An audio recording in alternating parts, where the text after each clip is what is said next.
Hello दोस्तों, आप लोगों का स्वागत है शिरोमणि बैंक क्लास में। और हमारा मोटो क्या है?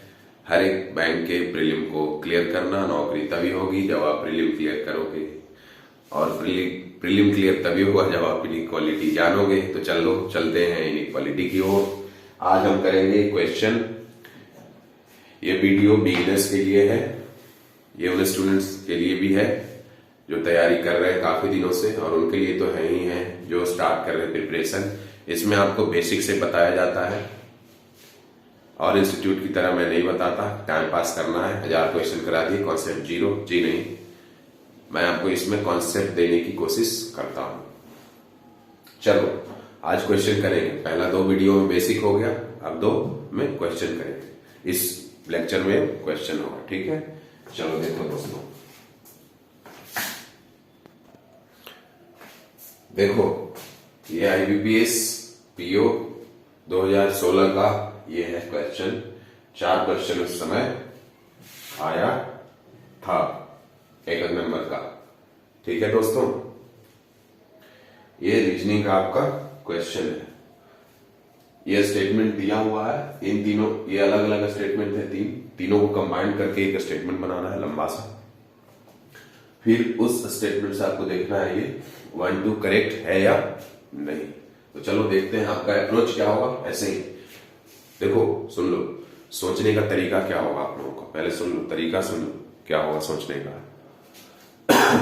अलग अलग दिया हुआ है 3 पार्ट में, तीनों पार्ट को कनेक्ट करके एक पार्ट बनाना है बड़ा, फिर उससे कंपेयर करके ये वाला बताना है सही है कि नहीं। तो चलो देखते हैं। Q greater than R। अब इसमें क्या काम आएगा, जो इससे पहले 2 लेक्चर में बताया आपको कॉन्सेप्ट, वो वाला काम आएगा। Q greater than R। अब देखो R less than equal to G, तो डायरेक्ट लिख देंगे, सोचना ही नहीं कुछ भी, है ना दोस्तों। ओके, देखो और G इक्वल टू E होगा, है ना, होगी, कनेक्ट हो गया ना तीनों।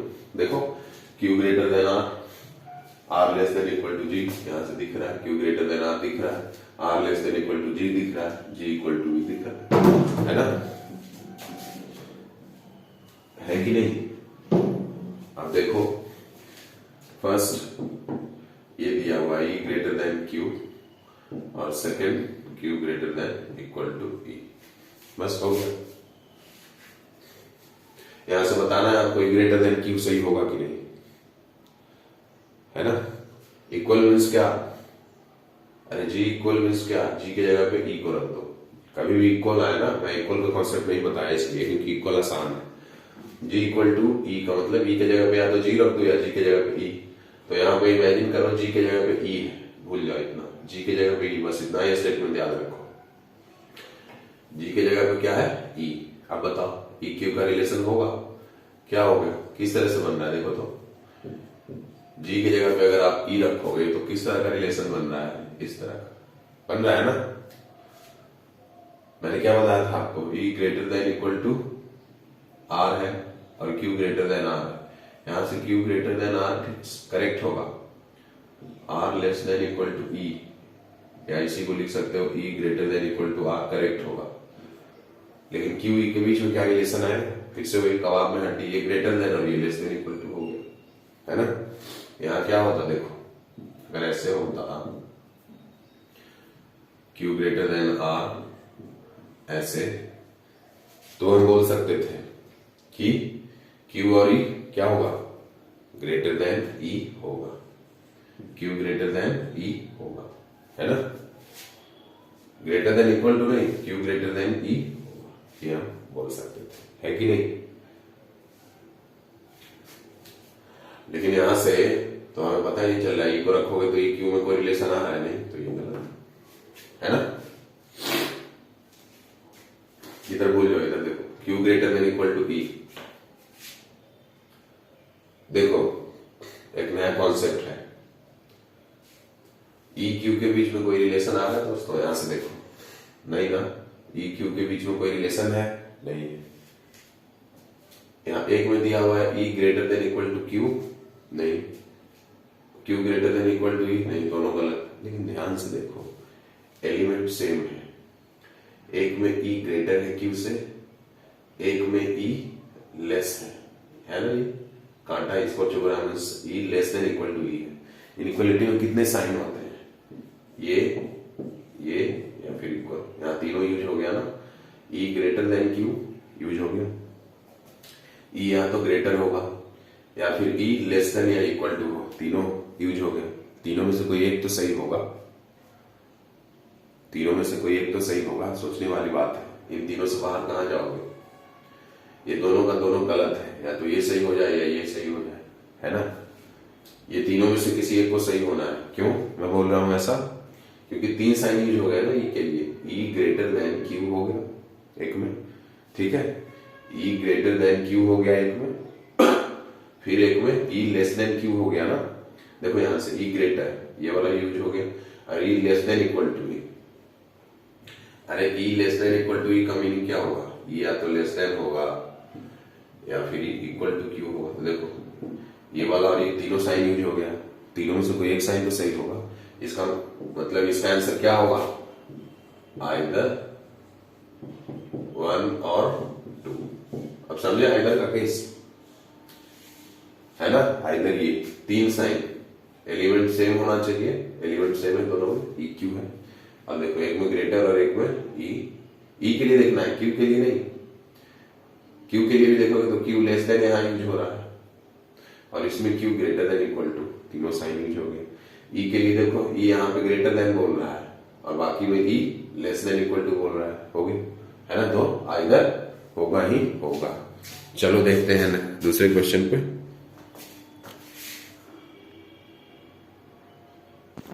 चलो नेक्स्ट क्वेश्चन पे चलते हैं। ये वाला क्वेश्चन हो गया, इसमें आइदर होगा आंसर।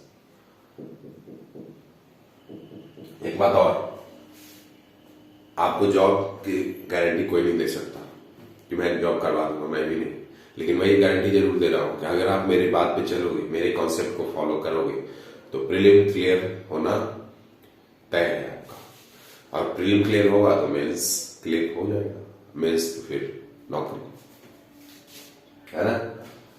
देखो यहाँ पे फिर से वही अप्रोच लेना है, इन तीनों को कनेक्ट करो, सोचने का आपका तरीका क्या होगा, इन तीनों को कनेक्ट करो और फिर इन दोनों को कंपेयर करना है कौन सही होगा। देखो H equal to C, C less than Z होगा, और यहां देखो दोस्तों ध्यान देना कैसे कनेक्ट करते हैं, B greater than equal to Z दिया होगा, तो B greater than equal to Z है, लेकिन इसी को कैसे लिख सकते हो, Z less than equal to B नहीं बोल सकते क्या। अरे ऐसे अगर मैं बोल दूं तो ये गलत है, कैसे गलत है, गलत कैसे कह दोगे आप, है ना। ये देखो B greater than equal to Z है ना, यहां तक तो सही, बात पक्की, कोई दिक्कत नहीं है ना। B greater than equal to Z है, okay, Z less than equal to B होगा, इसी को ऐसे बोल सकते हैं ना। अरे 4 लेस देन 6, इसी को ऐसे लिख सकते हैं ना, 6 ग्रेटर देन 4, सेम तो है, ये ग्रेटर हो गया, इसी में एक ही स्टेटमेंट में दो चीज कहा गया है, 4 लेस देन 6, कांटा लग रहा है इसे, मींस लेस, इसका मुंह खुला हुआ है मतलब 6 ग्रेटर देन 4, बस वही तो है। तो इसको आप ऐसे लिख सकते हो ना, ध्यान दो, Z less than equal to B हो गया। इन तीनों को कनेक्ट करके ये वाला बनाएंगे, इन तीनों को कनेक्ट करके एक स्टेटमेंट बना, अब उससे इसे कंपेयर करेंगे, है कि नहीं। तो देखो क्या लिखेंगे यहां, फर्स्ट क्या है, Z greater than equal to H, फिर क्या है C ग्रेटर देन Z। बताओ Z और H के बीच में क्या रिलेशन होगा, greater than equal to H होगा कभी भी नहीं, Z ग्रेटर देन H होगा ओनली, क्या होगा Z ग्रेटर देन H। तो ये गलत हो गया ना, यहाँ greater than equal to H दे रहा है, Z is greater than equal to H, और यहां से आ क्या रहा है, रियल ये वाला है ना, Z ग्रेटर देन H, तो ये गलत हो गया। C ग्रेटर देन Z, यहां बोल रहा है C ग्रेटर देन Z, जबकि होना क्या चाहिए यहां से C लेस देन Z, तो ये भी गलत है, इसमें बहुत रॉन्ग हो जाएंगे, है कि नहीं, समझ रहे हो आप मेरी बात। चलो नेक्स्ट क्वेश्चन पे चलते हैं। चलो नेक्स्ट क्वेश्चन पे देखो, यहां पे मैंने किया है काम, कहीं पे ए स्मॉल लिया, कहीं ए कैपिटल। क्या स्मॉल कैपिटल करने से ए बी हो जाएगा? नो, ए ए ही रहेगा। तो ये मेरी आदत है, आप स्मॉल में लिखो या कैपिटल में, क्वेश्चन बस सॉल्व होना चाहिए। देखो फिर क्या पूछ रहा है, वही अप्रोच लेंगे, इन तीनों को कनेक्ट करो। P greater than Q equal to R less than equal to S। देखो इन तीनों को मिला के एक स्टेटमेंट आया, वहां से फिर देखो इसे देखेंगे। S greater than X equal to Q, S Q के बीच में रिलेशन बताओ क्या होगा? गलत है, यहां से क्या आ रहा है? S greater than equal to R और R इक्वल टू Q आएगा ना? R इक्वल टू Q का मतलब R की जगह पे आप Q को रख दो, रखोगे तो ये आएगा। मीन्स हमारा आंसर ये आ रहा है और यहाँ पे ये रहा है, मीन्स ये गलत है। अब देखो यहां से P ग्रेटर देन R होना चाहिए, ये P greater than Q, Q की जगह पे फिर R रख दो, तो P ग्रेटर देन R यहां से सही हो गया ना? सही है ना? और देखो आगे, और देखो बच्चे आगे देखो, A equal to Z, Z less than P। Approach आपको वही, इन तीनों को कनेक्ट करके एक बनाना है ना? A equal to Z, Z less than P। एक और देखो यहां पे ये आ गया, जेड ग्रेटर देन टी, इसे कैसे लिखोगे? एक अलग लिख लो, जेड ग्रेटर देन टी। देखो इसे लिख कैसे सकते हैं पहले ये समझो। इन तीनों को कनेक्ट करने का क्या क्या तरीका हो सकता है? एक तो ये भी हो सकता है जेड इक्वल टू ए और Z is less than equal to P, ऐसे भी कर सकते हैं। और ये भी लिख सकते हैं जेड इक्वल टू टी। एक ये तरीका, एक पूरा स्टेटमेंट अलग, एक ये पूरा स्टेटमेंट अलग तरीके का बना, है ना? फिर देखो एक और क्या हो सकता है, Z equal to T, Z किससे लेस है? Less than equal to P, है ना? और जेड के जगह पे ए, एक ऐसे भी लिख सकते हो। तो देखो कनेक्ट करने का तरीका भी देखो, कितने तरीके से आप कनेक्ट कर सकते हो अगर आपका कॉन्सेप्ट है ना दोस्तों? तो कंफ्यूज नहीं हो रहा है आपको, एग्जाम में कंफ्यूज नहीं होना है। और आप जब क्वेश्चन सॉल्व करो तो एक तरीके से नहीं करो, एक ही क्वेश्चन को 4-5 तरीके से कोशिश कर देखो कैसे वैसे होता है कि नहीं, ठीक है? यहां पे देखो, यहां पे सिंपल हम ये लेंगे, Z less than equal to P, Z equal to A और जेड ग्रेटर देन टी करेंगे, ठीक है? देखो पी ग्रेटर देन टी होगा और ये ए से लेना देना नहीं, चलो अलग करके देखते हैं। P यहां से क्या रीड करने आना चाहिए आपको, P greater than equal to Z है और यहां से जेड ग्रेटर देन टी है। अब देखो तो P ग्रेटर देन टी आएगा, आएगा ना? ये देखो ऐसा कभी भी रहे तो P ग्रेटर देन टी हो जाएगा, ठीक है? यहाँ और P greater than equal to Z से, ये वाला कॉन्सेप्ट मैंने नहीं बताया, पहले आप देख लो। अगर A greater than B greater than C greater than equal to E रहे, ए ई का रिलेशन क्या होगा? ए ग्रेटर देन ई, ये सही होगा, ठीक है? एक तो ऐसे रहेगा, उसमें भी ए ग्रेटर देन ई सही होगा, और एक ऐसे रहे, है ना? एक ऐसे रहे ये, तो भी ए ग्रेटर देन ई ही होगा और वो करेक्ट होगा। बी ग्रेटर देन ई सही होगा कि नहीं होगा? एक तो अगर ऐसे रहता सिर्फ ऐसे तो बी और ई में यही रिलेशन रहता, और अगर ऐसे सी ग्रेटर देन इक्वल टू ई तो भी ये बी ग्रेटर देन ई करेक्ट होगा। एक और अप्रोच, यहां से सी ग्रेटर देन ई होगा कि, यहां देखो दोस्तों, यहां पे सी ग्रेटर देन ई होगा या C greater than equal to ई होगा? क्या होगा बताओ? सी ग्रेटर देन ई होगा या C greater than equal to E? C greater than equal to E सही होगा, है ना। अगर क्वेश्चन ये पूछे सी ग्रेटर देन ई और सी इक्वल टू ई होगा, अगर क्वेश्चन ऐसे पूछ ले, ऐसे सी ग्रेटर देन ई और सी इक्वल टू ई में से कौन करेक्ट होगा, तो करेक्ट तो दोनों है ना, मतलब करेक्ट दोनों नहीं है, एक साथ दोनों करेक्ट है, मतलब सी ग्रेटर देन भी और इक्वल टू है। ऐसे अगर अकेले अकेले पूछे सी ग्रेटर देन ई या सी इक्वल टू ई मीन्स दोनों में से कोई एक सही होगा, दोनों सही नहीं होगा। बात समझ रहे हो?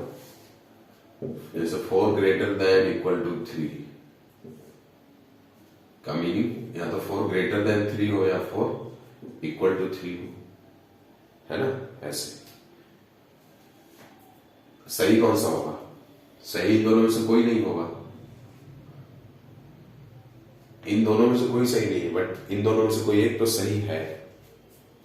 मेरा मतलब है अगर आइदर का ऑप्शन आए तो लगाना है आपको, वैसे अकेले अकेले कोई सही नहीं है ना। अगर सिर्फ पूछे कि 4 ग्रेटर देन 3 करेक्ट है कि नहीं, तो यहां से तो करेक्ट है क्योंकि ये डिजिटल फॉर्म है, डिजिट में है, तो अल्फाबेट की बात कर रहा हूं। जैसे ये A greater than equal to B, A greater than B हो या फिर ए इक्वल टू बी पूछे कोई, इन दोनों में करेक्ट कौन सा है? कोई नहीं, बट आइदर पूछे, आइदर दिस और आइदर दिस, तो आप ये बोलोगे आइदर ये 1 कर लो, ये 2। अगर कोई पूछे आइदर 1 और 2 तो क्या आंसर दोगे? आइदर 1 और 2। इन दोनों में से कोई एक तो सही होगा, बट अगर कहो कि ये सही है तो नहीं, ये भी सही है तो नहीं, लेकिन इन दोनों में से कोई एक, अब कौन सा सही है नहीं पता। और अगर ए ग्रेड और देखो यहां सुनो तो कॉन्सेप्ट समझे, मीन्स यहां पे भी आइदर केस होगा, है ना। सी और ई में अगर इस तरह से पूछे सी ग्रेटर देन ई और सी इक्वल टू ई में कौन सही है, तो आपको आइदर बताना है। अगर ये 1 है और 2 है तो आपको आइदर बताना है, आइदर 1 और 2। ठीक है दोस्तों, मैं इसमें एक और क्वेश्चन कराऊंगा। तो देखो कहां थे हम लोग, इस वाले में थे, ये वाला तो गलत हो गया था ना, नहीं गलत कहां हुआ था, पी ग्रेटर देन टी ठीक तो है।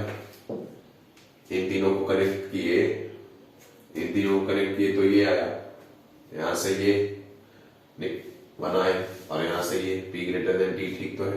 टी लेस देन ए होगा क्या? टी लेस देन ए होगा दोस्तों, देखते हैं। यहां से फिर इसे बाहर निकालो और बनाओ, T less than Z less than equal to P, है ना।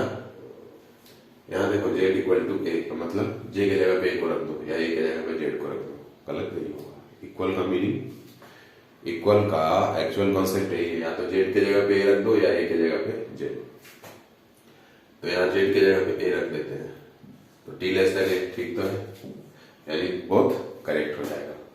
ठीक है, और चलते हैं नेक्स्ट क्वेश्चन पे।